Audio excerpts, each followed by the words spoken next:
কক্সবাজারের শিক্ষাঙ্গনে নতুন মাইলফলক সৃষ্টি করেছে ইংলিশ কার্নিভাল। প্রায় 4.5 শতাধিক শিক্ষার্থী ইংরেজির প্রতি আগ্রহ ও উদ্দীপনা নিয়ে অংশগ্রহণ করেছে ইংলিশ কার্নিভালে, যা অনুষ্ঠিত হয়েছে পর্যটন নগরীর একমাত্র বিশ্ববিদ্যালয় কক্সবাজার ইন্টারন্যাশনাল ইউনিভার্সিটিতে। 30 নভেম্বর শিক্ষক শিক্ষার্থী ও গণ্যমান্য ব্যক্তিদের পদচারণায় ভিন্ন রূপে বদলে যায় পুরো ক্যাম্পাসের পরিবেশ। কার্নিভালে কমিউনিটি এঙ্গেজমেন্ট এবং রোলার ডেভেলপমেন্টের পাশাপাশি ভবিষ্যৎ কেরিয়ার গঠনের গাইডলাইন পেয়েছে শিক্ষার্থীরা। যে ইংলিশ কার্নিভালটা হচ্ছে অ্যাকচুয়ালি বলতে গেলে আমরা খুবই এনজয় করতেছি। আমরা গতকালকে থেকে অ্যাটলিস্ট এক সপ্তাহ আগে থেকে আমরা খুবই এক্সাইটেড ছিলাম যে একটা প্রোগ্রাম হবে।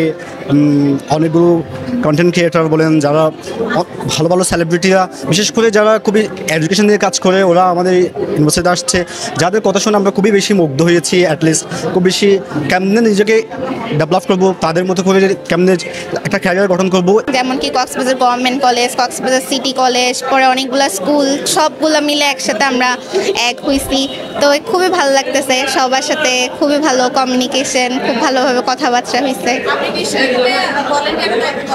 জি, ভলান্টিয়ারের দায়িত্ব পালন করতেছি, খুবই ভালোভাবে এনজয় করতেছি। আয়োজকরা জানিয়েছেন, ইংরেজি ভাষার প্রতি ভীতি কাটিয়ে ছাত্রদের দক্ষ করে গড়ে তুলতে প্রতিশ্রুতিবদ্ধ ইংলিশ কার্নিভাল বাংলাদেশ।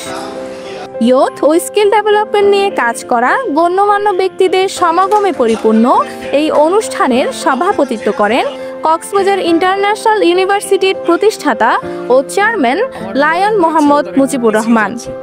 কারণ কক্সবাজারের কালচার, এখানে সামাজিক অবস্থান, আমাদের শিক্ষা কার্যক্রম সব কিছু মিলে আমি মনে করি আন্তর্জাতিক মানের লেখাপড়ার উদ্দেশ্যে যে একটা ধারণা নিয়ে আমাদের এই বিশ্ববিদ্যালয়ের প্রতিষ্ঠা, সেখান থেকে তারা একটু পিছিয়ে যাচ্ছিল আমার মনে হয়। দীর্ঘ স্বৈর শাসকের আমলে নানান অপপ্রচার এবং বাধার মুখে এটা পিছিয়ে যাচ্ছিল। তো এখন আমরা 5 আগস্টের পর থেকে আমাদের শিক্ষার্থী যেভাবে উপকৃত হয়, বড় বড় প্রোগ্রামের মাধ্যমে বিভিন্ন মোটিভেটর যারা আছে, সারা দেশের স্টার সুপারস্টার যারা আছেন, সেই ধরনের মোটিভেটরগুলি আমরা নিয়ে আসতেছি। তাদেরকে দিয়ে আমরা সামাজিক কার্যক্রম, অর্থাৎ একটি সমাজকে আলোকিত করার জন্য আলোকিত মানুষ যদি তাদের পাশে থাকে, তারা কিভাবে নিজেকে তৈরি করতে হয় সেটি ভালোভাবে আয়ত্ত করতে পারবে। ইংলিশ কার্নিভালে অতিথি স্পিকার হিসেবে আমন্ত্রিত ছিলেন স্মাইল ফাউন্ডেশন বাংলাদেশের প্রতিষ্ঠাতা ও miss world Bangladesh Rafa Nanjiba Torsha, the daily স্টারের CBO Mohammad Tajdin Hasan, sales and marketing head Imran Kadir, Grameen phone একাডেমির প্রধান ফারহানা হোসাইন শাম্মু, তোফেল ও গ্রির কান্ট্রি ম্যানেজার আনোয়ার নাসির সহ আরও অনেকে। আমরা আসলে যে কারণে এই ইভেন্টটা করেছি, ওই কারণটা তখনই আসলে পরিপূর্ণতা পাবে যখন হচ্ছে গিয়ে আসলে এখানে যারা বক্তারা কথা বলেছেন, ওনাদের ওই কথাগুলোকে আমরা যখন প্র্যাকটিস করব দৈনন্দিন জীবনে, তখন গিয়ে আসলে এটা পরিপূর্ণতা পাবে। তার আগে মনে হয় না যে ইম্প্যাক্টের কথা আমরা চিন্তা করছি ওটা হবে না। স্পেশাল গেস্ট হিসেবে বক্তব্য রাখেন ভিসি প্রফেসর ডক্টর মোহাম্মদ তৌহিদ হোসাইন চৌধুরী, ডিন প্রফেসর কাজী মুস্তাইন বিল্লাহ, চট্টগ্রাম প্রিমিয়ার ইউনিভার্সিটির ইংরেজি বিভাগের চেয়ারম্যান সাদাত জামান খান মারুফ। বর্ণাঢ্য আয়োজনটি সুসম্পন্ন করেছেন বিশ্ববিদ্যালয়ের সকল বিভাগের চেয়ারম্যান ও শিক্ষকবৃন্দের সমন্বয়ে গঠিত কার্নিভাল বাস্তবায়ন কমিটি।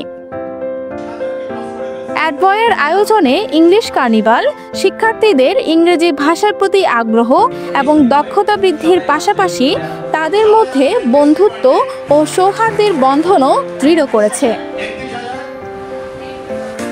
এই ধরনের উদ্যোগ শিক্ষার্থীদের মেধার বিকাশে গুরুত্বপূর্ণ ভূমিকা রাখবেন বলে মনে করছেন সংশ্লিষ্টরা। রোকসানা সুমি, সিসিএন।